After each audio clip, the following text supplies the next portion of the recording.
भारत की वैश्विक स्थिति में हिंदी का योगदान, सिंगापुर के व्यापार नेताओं की राय। वैश्विक मंच पर हिंदी की बढ़ती भूमिका। सिंगापुर के भारतीय चैम्बर ऑफ कॉमर्स और उद्योग के अध्यक्ष नील पारेख ने कहा कि हिंदी, जिसे भारत में 57.2 करोड़ लोग और वैश्विक स्तर पर 50 करोड़ लोग बोलते हैं, और अत्याधुनिक तकनीक का समागम व्यवसायों के लिए नई संभावनाओं के दौर खोलता है। उन्होंने ग्लोबल हिंदी एक्सीलेंस समिट 2024 में बोलते हुए कहा, जैसे जैसे हम डिजिटलाइजेशन की दुनिया में आगे बढ़ते हैं, जहां संस्कृतियों और बाजारों के बीच की सीमाएं धुंधली होती जा रही हैं, भाषा एक महत्वपूर्ण पुल बन गई है जो लोगों, विचारों और अवसरों को जोड़ती है। सिंगापुर के व्यापार नेताओं ने कहा कि हिंदी भाषा का विकास, जो भारत में 57.2 करोड़ और दुनिया भर में 50 करोड़ लोगों द्वारा बोली जाती है, तकनीकी नवाचारों के साथ मिलकर व्यवसायों के लिए नई संभावनाओं के द्वार खोलता है। Neel Parekh, Singapore Indian chamber of commerce and industry के चेयरमैन ने ग्लोबल हिंदी एक्सीलेंस समिट 2024 में कहा, डिजिटलाइजेशन की दुनिया में जहां संस्कृतियों और बाजारों के बीच की सीमाएं धुंधली होती जा रही हैं, भाषा एक महत्वपूर्ण पुल के रूप में उभरी है जो लोगों, विचारों और अवसरों को जोड़ती है। उन्होंने हिंदी के महत्व को भारतीय अर्थव्यवस्था के तेज विकास में कार्य करने के लिए महत्वपूर्ण बताया। समिट का विषय इनोवेशन के इस युग में हिंदी की उत्कृष्टता है, जो दर्शाता है कि कैसे भाषा और प्रौद्योगिकी आज के आपस में जुड़े विश्व में विभिन्न व्यावसायिक अवसर प्रदान करती है।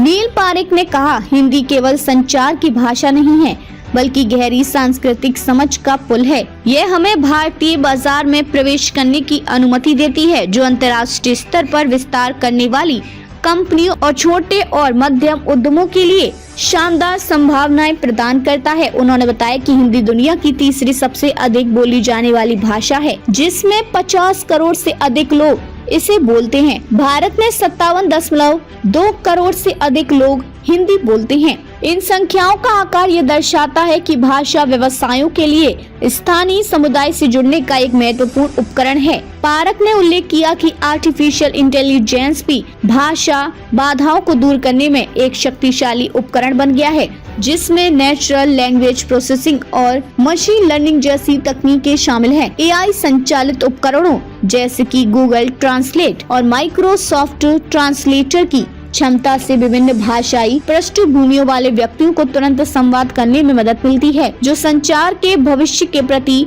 हमारी आशा को बढ़ाती है। उन्होंने कहा, इस समिट का आयोजन ग्लोबल हिंदी फाउंडेशन द्वारा किया गया था, जो सांस्कृतिक आदान प्रदान को बढ़ावा देने में महत्वपूर्ण भूमिका निभाता है। नील पारेख ने कहा कि हिंदी और इसकी प्रभावशीलता को मनाने के लिए ये मंच गहरे अंतर सांस्कृतिक संवाद और समझ के अवसर पैदा करते हैं। भविष्य की दिशा। सिंगापुर के वित्तीय सलाहकार मंदार पाछे ने कहा कि भाषाओं, विशेषकर हिंदी के प्रचार के प्रयास महत्वपूर्ण हैं।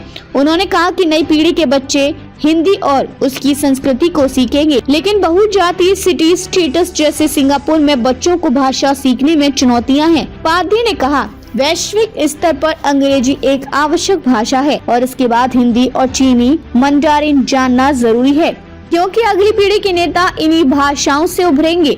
उन्होंने कहा कि भारत वैश्विक अर्थव्यवस्था में महत्वपूर्ण भूमिका निभा रहा है और उद्योगों और नेताओं के लिए भारतीय संस्कृति और भाषाओं को समझना आवश्यक है।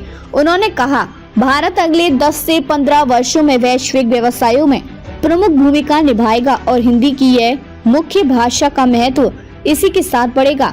इंदौर के प्री एग्जामिनेशन ट्रेनिंग सेंटर की प्रिंसिपल अलका भार्गव ने सिंगापुर जाकर हिंदी के महत्व पर चर्चा की। उन्होंने कहा कि सांस्कृतिक प्रदर्शनों में विभिन्न समुदाय की झलक देखने को मिली, लेकिन उन्होंने कंपनियों के बीच स्वतंत्र संचार की आवश्यकता पर भी बल दिया।